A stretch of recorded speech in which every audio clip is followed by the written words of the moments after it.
안녕하세요. 서귀포시 양승철 소아청소년과 의원 양승철 원장입니다.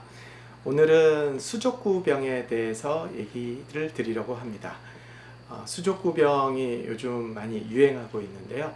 수족구병은 말 그대로 손수, 발족, 입구에서 수족구, 즉 손과 발, 입에 이렇게 물집이 잡히고 발진이 생기는 그런 질병을 얘기합니다.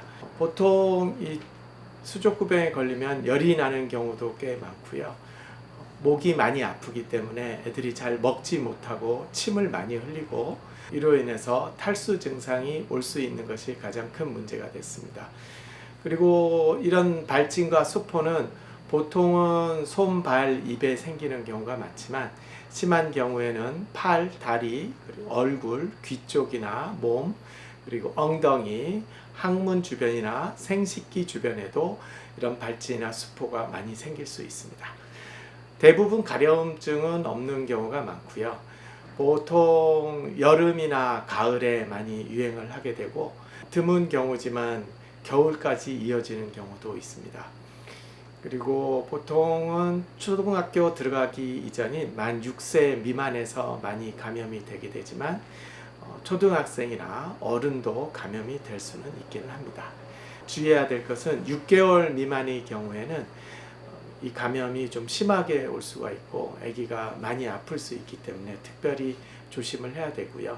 특히 성인 같은 경우는 임산부가 감염이 되었을 경우에 아기한테 감염이 넘어갈 가능성도 있고 출생 후에 태아에게 감염될 가능성이 있기 때문에 임산부는 특히 이 수족구병 환자와의 접촉을 피하시는 것이 굉장히 중요하겠습니다.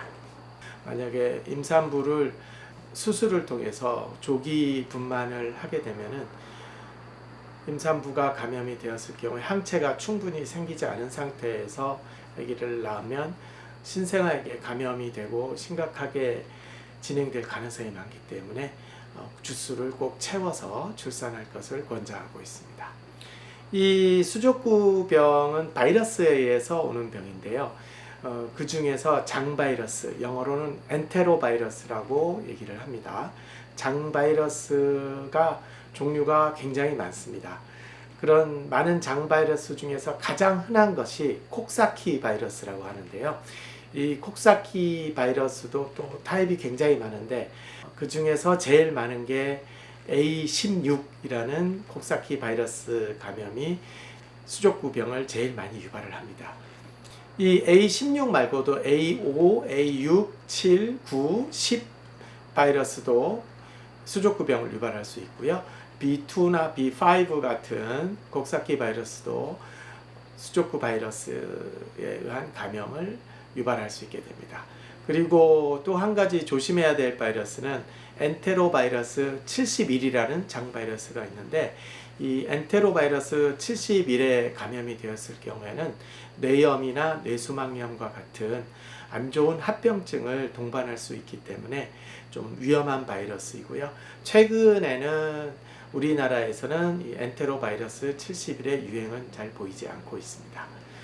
이 엔테로바이러스는 냉장고 안에서도 생존을 하는 걸로 되어 있습니다. 그래서 냉장을 하거나 냉동을 하거나 죽지 않기 때문에 아기가 어떤 음식을 먹고 나서 냉장 보관했다가 다시 꺼내서 먹을 경우에는 다른 사람에게 감염이 될 수도 있다는 것을 유의해야 되고요.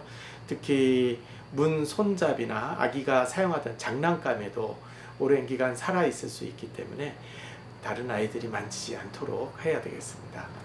50도 이상의 열이 가열이 됐을 때는 사멸하는 것으로 되어 있고 알코올 소독으로 해서는 죽지 않은 것으로 되어 있고요. 그래서 비누나 세제를 사용해서 소독을 하는 것을 권장을 하고 있습니다. 이 수족구병에 걸렸을 때 심각한 합병증이 있는 경우를 제외하고 거의 대부분에서는 되게 열이 나고 잘 못 먹는 것 때문에 문제가 되고 있습니다. 목 안에가 많이 헐고 수포가 터지면서 따갑기 때문에 거의 삼키지 못하고 아파서 탈수 증상을 유발할 수 있기 때문인데요. 이 진통 목적으로 해열제를 열이 없더라도 사용할 수도 있고요. 그리고 충분한 수분 공급을 하는 것이 중요한데 따뜻한 물은 잘 먹지를 못하는 경우가 많기 때문에 조금 차가운 물이나 차가운 이온 음료, 차가운 우유나 뭐 아이스크림 같은 것을 먹으면 좀 도움이 되는 경우도 꽤 있습니다. 초기 한 3일에서 5일까지가 증상이 제일 심하기 때문에 이 시기에 전혀 먹지 못하고 애가 자꾸 처지고 많이 힘들어 한다면 수액 치료를 해서 수분을 공급을 해줘야 될 수도 있고, 심한 경우에는 입원 치료를 할 수도 있습니다. 수포가 아주 심하게 생겨서 가려움증이 동반되는 경우가 가끔 있는데, 이런 때는 칼라민 로션을 도포함으로써 그 증상을 좀 완화시켜 줄 수도 있습니다.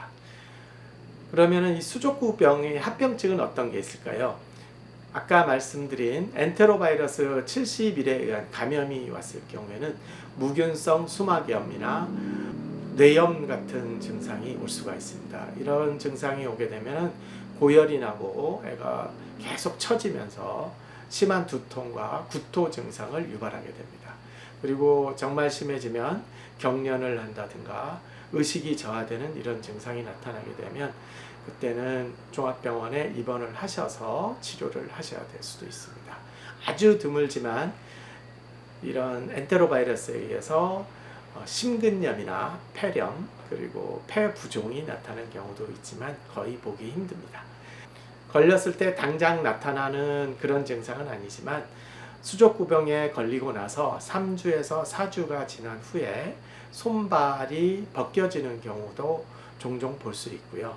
그리고 심한 경우에는 손톱, 발톱이 빠지는 경우도 종종 경험을 하게 됩니다. 이것은 어떤 수족구 바이러스가 유행하느냐에 따라서 이런 증상이 나타날 수도 있고 나타나지 않을 수도 있습니다. 그래서 수족구병을 앓고 난 후에 3, 4주 후에 손발에 벗겨지는 증상이 있다면 시간이 지나면 자연히 없어지기 때문에 특별히 걱정하실 필요는 없고요. 손발톱이 간혹 빠지는 경우도 있는데 이때도 시간이 지나면서 자연히 손발톱은 다시 나기 때문에 특별히 문제가 되지는 않습니다. 이 수족구병은 전염력이 거의 일주일간이 가장 강한 것으로 되어 있습니다. 손으로 전염이 될 수도 있고 물집이 터지면서 전염이 될 수가 있고요. 아기가 기침이나 콧물이 있다면 기침이나 콧물을 통해서 전염이 되기도 하고, 그리고 침을 통해서 그리고 대변을 통해서도 전염이 될 수 있습니다. 이렇게 호흡기를 통해서 전염이 되는 기간은 보통 1주에서 3주 정도 지속이 된다고 하고요. 대변을 통해서 수족구 바이러스가 배출되는 것은 수주에서 수개월까지 갈 수도 있다고 합니다. 하지만 이런 증상이 가장 심한 시기는 보통 일주일 정도이고 전염성이 가장 강한 시기도 일주일 정도이기 때문에 입안의 수포가 다 완전히 나았는지, 그리고 손발, 팔다리에 수포가 완전히 다 없어졌다면 어린이집은 일주일 정도 후에는 보통은 등교가 가능한 경우가 많습니다. 그리고 이 수족구병을 예방하기가 굉장히 힘든 게 뭐냐면 무증상 잠복기가 보통 3일에서 10일까지 갈 수 있는데요.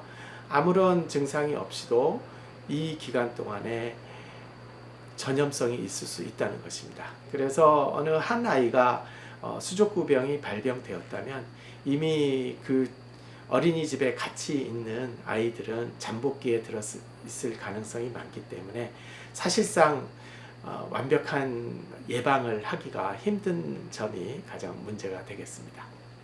사실 수족구병은 크게 위험한 병은 아닙니다. 그래서 크게 걱정하실 병은 아니지만 못 먹는 것이 가장 문제가 되니까 먹는 것 그리고 열 조절하는 것에 신경을 많이 쓰시면 되고요. 팔다리의 수포나 발진이 아무리 심해도 특별히 통증이나 가려움증은 대부분이 없기 때문에 팔다리 그리고 손발 이런 데 발진이 심해도 크게 걱정은 안 하셔도 됩니다.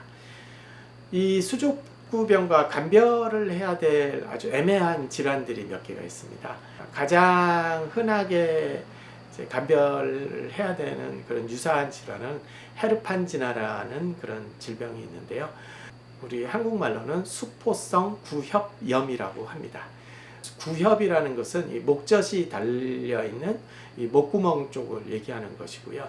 특히 목젖이나 목구멍 쪽 그리고 입천장 쪽에 이런 발진이 많이 생기면서 통증이 심하고 열이 나는 수가 있는데, 이것도 수족구 바이러스와 똑같은 엔테로 바이러스에 의해서 발생을 하는데, 단지 손발이나 몸에는 발진이 생기지 않는다는 그런 차이점이 있을 뿐입니다. 거의 비슷한 질병으로 보실 수가 있고요.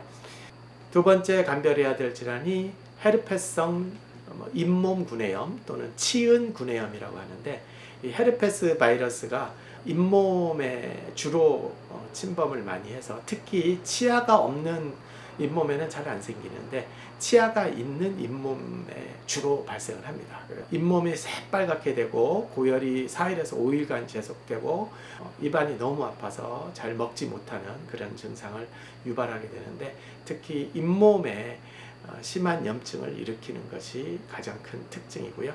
역시 손발에는 발진이 생기는 경우가 없습니다. 그리고 성인들한테 많이 생기는 입술이나 입술 주변에 수포가 생기는 입술 헤르페스가 또 감별해야 될 질환들 중에 하나입니다. 그러면 그림을 보면서 좀 더 자세하게 설명을 해드리도록 하겠습니다. 수족구병은 콧물이 날 수가 있고 심한 목에 통증이 올 수가 있고요. 그리고 식욕이 많이 떨어지고 열이 날 수가 있는 그런 특징을 가지고 있고, 손, 발, 입, 무릎 이런 곳에 발진이 생긴다는 것을 보이고 있습니다.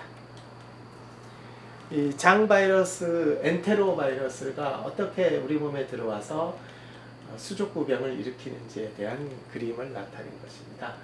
바이러스가 입안으로 들어오면 이 목에 있는 인두나 편도에서 증식을 하게 되고요. 그 바이러스가 밑으로 내려오면 장에 있는 장점막, 임파선에서 또 증식을 하게 되고 대변으로 배출이 되게 됩니다. 이렇게 대변 배출된 바이러스를 애들이 손으로 만지거나 또 입을 만지거나 하면 손에 바이러스가 묻어 있을 가능성이 많기 때문에 이런 손에 의한 접촉을 피하시는 것도 중요하겠습니다. 이 바이러스가 몸에 감염이 돼서 맨 앞에 쪽에 보면 뇌염이나 마비 증상, 뇌수막염, 뇌를 싸고 있는 막에 생기는 뇌수막염, 그리고 피부에는 수족구병이나 헤르판지나를 유발하게 됩니다. 그래서 엔테로바이러스는 이 수족구병과 헤르판지나를 일으키는 같은 바이러스이고요. 그리고 근육에 문제를 일으켰을 경우는 심근염이나 심근주의염을 아주 드물게 발생시킬 수도 있다고 합니다. 하지만 이런 뇌염이나 마비 증상, 뇌수막염, 이런 심근염이나 심근주의염은 특히 엔테로바이러스 71에 감염되었을 때 올 수 있는 가능성이 많아지지만, 일반적으로 우리가 감염되는 그런 콕사키 바이러스 A16에 의한 경우에는 이런 합병증들이 거의 발생을 하지 않고 보기도 거의 힘들다고 보시면 되겠습니다. 이런 엔테로바이러스가 입이나 손에 이제 수포를 형성하게 되고, 입안에 혀, 입천장, 목젖, 볼 쪽에도 수포가 형성되고 수포가 터지게 되면 굉장히 따가운 증상을 나타내게 됩니다. 손발에도 이런 수포가 잡힐 수 있지만 수족구 바이러스에 감염됐을 때 가장 흔한 증상은 이제 입안이 아프기 때문에 잘 못 먹는 거, 이것이 가장 중요한 증상이겠습니다. 이렇게 손과 발, 입에 발진과 수포를 동반하게 됩니다. 입안 전체에 발진이 생깁니다. 이것도 마찬가지 사진이고요. 이거는 입안, 특히 입천장 쪽에 생긴 수족구 바이러스의 수포를 보이고 있습니다. 입 주변에도 수포가 생길 수 있습니다. 이렇게 손에 생기는 하얀 물집이 보이면 저희가 특징적으로 수족구 바이러스를 진단할 수 있습니다. 이런 수포가 생기기도 하지만 붉은 발진이 대부분 같이 동반되는 경우가 많고요. 애들이 많이 어릴수록 이런 큰 수포가 생기는 경우가 더 많습니다. 이것은 손에 생기는 수포를 보여주고 있습니다. 이것도 마찬가지 손바닥이나 손등, 그리고 이렇게 엄지발가락 안쪽으로 수포가 생기는 경우를 가장 흔하게 볼 수 있습니다. 손발, 발진, 수포. 이것은 15개월짜리 아기의 수족구병 사진인데요. 수포가 무릎 쪽으로 굉장히 크게 생긴 것을 볼 수가 있습니다. 이 수족구병 발진은 이게 손발, 입에만 생기는 게 아니고 아까 말씀드린 것처럼 팔, 다리 그리고 몸에도 이렇게 생길 수가 있고요. 엉덩이나 항문 주변, 생식기에도 생기는 경우를 꽤 흔하게 볼 수가 있습니다. 이제 수족구병과 감별해야 된 그런 진단을 내려야 하는 질병들이 있는데요. 첫 번째 사진이 헤르판지나 수포성 구여병이라는 질환입니다. 이것은 이제 목 주변에 하얗게 염증이 생겨 있고 그리고 입 천장에 이런 수포가 발생한 것을 볼 수 있습니다. 그렇지만 손발에는 이런 수포가 잘 발생하지 않습니다. 두 번째 사진은 이제 헤르페스 바이러스에 의한 잇몸 구내염 사진인데요. 입 주변에도 많이 생기지만 특히 잇몸이 새빨갛게 되고 아주 입에서 냄새가 심하게 나고 잘 먹지 못하고 고열이 오래가는 그런 특징이 있습니다. 이것은 성인의 입술에 생긴 그 헤르페스 사진을 보여드리고 있습니다. 이 입술 헤르페스는 입안에는 생기지 않고요. 입술과 입 주변으로 생기는 경우가 많습니다. 오늘은 이렇게 수족구병에 대해서 자세하게 알아봤고요. 이 수족구병은 그렇게 무서운 병은 아닌데 이제 잘 먹지 못하고 애들이 열 때문에 힘들어할 수 있기 때문에 소아청소년과 의원에 다니시면서 관리를 잘 해준다면 대부분은 시간이 지나면 자연히 좋아질 수 있습니다.